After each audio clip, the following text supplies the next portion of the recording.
Hi guys, welcome back to Shambhavi Mendon YouTube channel. So ಈ video ಮೇಯಲ್ಲಿ ನಾನು ಮಾಡಿದ್ದು, ಸೊ ಈಗ ಅಪ್ಲೋಡ್ ಮಾಡ್ತಾ ಇದ್ದೀನಿ. ಸೊ ಈ ವಿಡಿಯೋದಲ್ಲಿ ನಾವು ಒಂದು ಇವೆಂಟ್ಗೆ ಹೋಗ್ತಾ ಇದ್ದೀವಿ.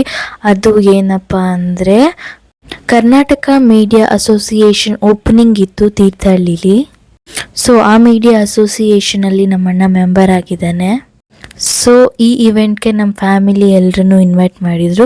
ಸೊ ಅದಕ್ಕೆ ನಾವೆಲ್ಲ ಹೋಗಿದ್ವಿ. ಸನ್ಮಾನ ಪತ್ರವನ್ನು ವಾಚಿಸಬೇಕು ಅಂತ ಶ್ರೀ ಪ್ರತೀಕ್ ಅವರು ಸದಸ್ಯರು ಕರ್ನಾಟಕ ಕಾರ್ಯನಿರತ ಪತ್ರಕರ್ತರ ಧ್ವನಿ ತೀರ್ಥಹಳ್ಳಿ ಘಟಕ ಇವರಲ್ಲಿ ಕೇಳ್ಕೊತಾ ಇದ್ದೀವಿ.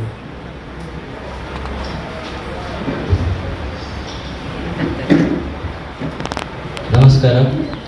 ಕರ್ನಾಟಕ ಕಾರ್ಯಕರ್ತ ನಿರತ ಪತ್ರಕರ್ತರ ಧ್ವನಿ ರಿಜಿಸ್ಟರ್ ಸಂಘಟನೆಯ ತೀರ್ಥಹಳ್ಳಿ ತಾಲೂಕು ಘಟ್ಟದ ಶಾಖೆಯ ಉದ್ಘಾಟನಾ ಸಮಾರಂಭದಲ್ಲಿ ಸೊ ನಮ್ಮಣ್ಣ ಮಾತಾಡಿದ್ನ ನೋಡಿ ತುಂಬ ಖುಷಿ ಆಯಿತು ಎಲ್ರಿಗೂ ನಮ್ಮ ಮನೇಲಿ. ಮತ್ತು ಅವನು ಈ ಅಸೋಸಿಯೇಷನಲ್ಲಿ ಮೆಂಬರ್ ಆಗಿರೋದೆಲ್ಲ ನಮಗೆ ತುಂಬ ಖುಷಿ ಆಗುತ್ತೆ. ಇವೆಂಟ್ ತುಂಬ ಚೆನ್ನಾಗಿತ್ತು. ಅದಾದಮೇಲೆ ಊಟನೂ ಇತ್ತು, ವೆಜ್ಜು ಇತ್ತು, ನಾನ್ ವೆಜ್ಜು ಇತ್ತು. ಸೊ ಚೆನ್ನಾಗಿತ್ತು ಊಟ, ತುಂಬ ಚೆನ್ನಾಗಿತ್ತು. ಐಸ್ ಕ್ರೀಮ್ ಎಲ್ಲ ಕೊಟ್ಟರು, ಖುಷಿ ಆಯಿತು ಮಕ್ಕಳಿಗೂ. ಅಷ್ಟೇ ಗೈಸ್, ಆಮೇಲೆ ನಾವು ಮನೆಗೆ ಬಂದ್ವಿ. ಈ ವಿಡಿಯೋ ನಿಮಗೆ ಇಷ್ಟ ಆಗಿದ್ರೆ ಲೈಕ್ ಮಾಡಿ, ಶೇರ್ ಮಾಡಿ, ಕಮೆಂಟ್ ಮಾಡಿ, ಸಬ್ಸ್ಕ್ರೈಬ್ ಮಾಡಿ. ಬಾಯ್, ಮತ್ತೆ ಸಿಗುವ.